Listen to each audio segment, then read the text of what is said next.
Hello friends, నేను రాజవీర్రావు. ఈ పెద్ద ఆయనలో మార్పు వస్తుందని చాలామంది అనుకున్నారు. ఎన్నికల తర్వాత పవన్ కళ్యాణ్ గారు గెలిచిన తర్వాత ఖచ్చితంగా ఆయనలో మార్పు వచ్చి ఇక రాజకీయ సన్యాసం తీసుకుంటారు. ఇక కాపు అనో లేకుంటే రెడ్డి అనో లేక వివిధ కులాల గురించి మతాల గురించి ఈయన మాట్లాడారు. నేను కాపు పెద్దనని చెప్పుకుంటాడని నేనైతే అనుకోలేదు. చాలామంది కూడా అలాంటి ఫీలింగ్తోనే ఉన్నారు. ఆయన జనసేన పార్టీ అధినేత పవన్ కళ్యాణ్ గారిపై పీకల్లోతు అసూయతో కోపంతో ఉండే వ్యక్తి. ఆయనే ముద్రగడ పద్మనాభం. ఆయన జనసేన పార్టీ అధినేత పవన్ కళ్యాణ్ గారిని పిఠాపురంలో దారుణంగా ఓడించి చూపకపోతే నా పేరు మార్చుకుంటానని చెప్పి ఆ తర్వాత అన్నట్టుగానే ఆయన పేరు కూడా మార్చుకున్నాడు. ఆ తర్వాత కామ్గా ఉంటాడనుకుంటే మళ్ళీ పవన్ కళ్యాణ్ గారికి కొన్ని సూచనలు సలహాలు చేస్తూ ఉన్నారు. పవన్ కళ్యాణ్ గారు, మీరు పెంచి పోషిస్తున్న మీ అభిమానులు నన్ను పదే పదే తిడుతున్నారు, ట్రోల్ చేస్తున్నారు.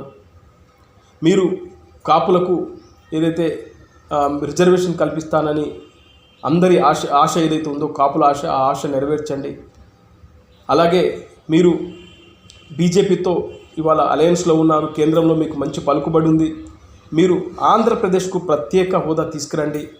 అలాగే నందమూరి తారక రామారావు ఆయన ముఖ్యమంత్రి అయిన తర్వాత రాజకీయాల్లో ఉన్నప్పుడు సినిమాలు చేయలేదు, మీరు కూడా సినిమాలు చేయొద్దు, మీరు అంటే కంప్లీట్గా రాజకీయాల్లోనే ఉండండి అంటూ, ఇది కాకుండా మీరు ఎవరైతే మీ వాళ్ళు నన్ను ట్రోల్ చేస్తున్నారో ఆ ట్రోల్ చేసే బదులు కన్నా మమ్మల్ని, మా కుటుంబంలో 7 మంది ఉన్నా మమ్మల్ని చంపేయండి అంటూ ఒక ప్రెస్ మీట్ పెట్టి మళ్ళీ మాట్లాడారు. వాస్తవానికి ఆయన ఎప్పుడైతే పేరు మార్చుకుంటానని చెప్పిన తర్వాతనే ట్రోల్ చేశారు. ఆ తర్వాత ఆయన పేరు మార్చుకోకపోయినా ఆ ట్రోల్ చేయడం చాలామంది ఆపేశారు. నాకు తెలిసి, నేను సోషల్ మీడియాను బాగా ఫాలో అవుతాను కాబట్టి. ఆ తర్వాత ముద్రగడ పద్మనాభం గారిని ఎవరు పెద్దగా పట్టించుకోలేదు.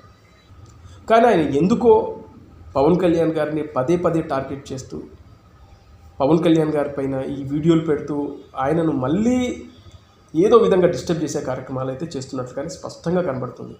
ముద్రగడ పద్మనాభం గారు ఇవాళ పవన్ కళ్యాణ్ గారి పైన కొన్ని ప్రశ్నలు, కొన్ని మీరు మార్చుకోండి, కొన్ని ఇలా చేయండి, ఇలా చేయకూడదని చెప్తున్న ఆయన ఇదే జగన్మోహన్ రెడ్డి గారికి ఎందుకు చెప్పలేకపోయారు?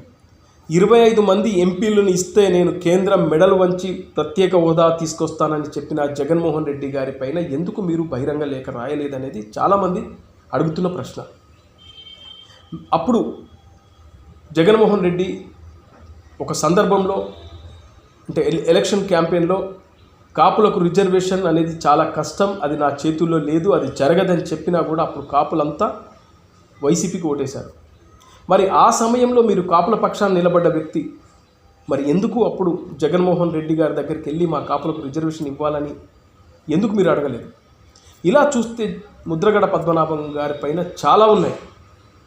ఆ తుని సంఘటన నుంచి మొదలు పెడితే చాలా ఉన్నాయి ఆయన. కానీ వాటి గురించి మాత్రం ఆయన మాట్లాడాడు. వాటి గురించి ఆత్మపరిశీలన చేసుకోడు.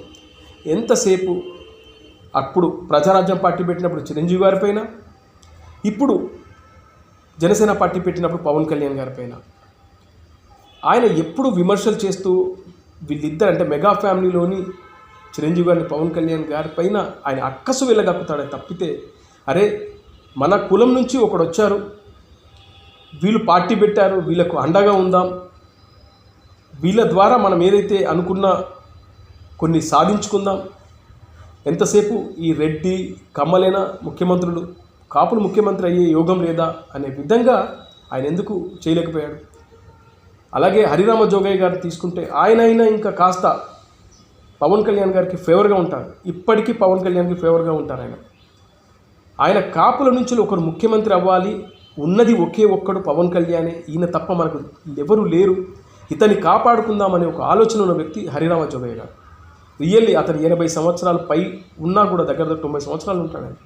ఇప్పటికి కూడా ఆయన కొడుకు వేరే పార్టీలోకి వెళ్ళినా కూడా ఆయన మాత్రం ఇంకా పవన్ కళ్యాణ్ అని తప్పిస్తూ ఉంటాడు. అలా ఆయన కొడుకు వేరే పార్టీలోకి వెళ్ళినా కూడా పవన్ కళ్యాణ్ గారిపై ఏం విమర్శలు చేయలేదు, ఆయన వ్యక్తిగత విమర్శలు చేయలేదు. ఆయనకు నచ్చలేకనో ఎందుకో వెళ్ళిపోయాడు, అంతే. ఆయన సైలెంట్గా అయిపోయాడు, అంతే. కానీ ముద్రగడ పద్మనాభం అట్లా కాదు. ఈయన పదే పదే గెలుకుతూ ఉంటాడు, గెలికి ఇంకా దాన్ని రచ్చ చేస్తూ ఉంటాడు తప్పితే ఈ వయసులో అవసరమా? అయిపోయింది. ఆమె కూతురు కూడా జనసేన పార్టీలోకి రావాలని ట్రై చేశారు ఆ రోజున. పవన్ కళ్యాణ్ గారు వద్దు, మిమ్మల్ని పార్టీలో చేర్చుకుంటే ఇంకా వేరే సంకేతాలు వెళ్ళిపోతాయి, వద్దమ్మా నేను మీ ఇంటికి వస్తాను ఏదో ఒక రోజు చూసుకొని, అప్పుడు మీ తండ్రి గారి సమక్షంలోనే నేను మిమ్మల్ని పార్టీలోకి ఆహ్వానిస్తానని చెప్పారు. పెద్ద ఆయన దగ్గరికి నేను వస్తాను, ఆయన ఆశీర్వాదం తీసుకుంటాను అంత పెద్ద బహిరంగ సభలో చెప్పారు. అయినా కూడా మీరు పవన్ కళ్యాణ్ గారిపై మళ్ళీ విమర్శలు చేయడం మీకు ఎలా తగునో పెద్ద ఆయన ఒక్కసారి ఆలోచించుకోండి.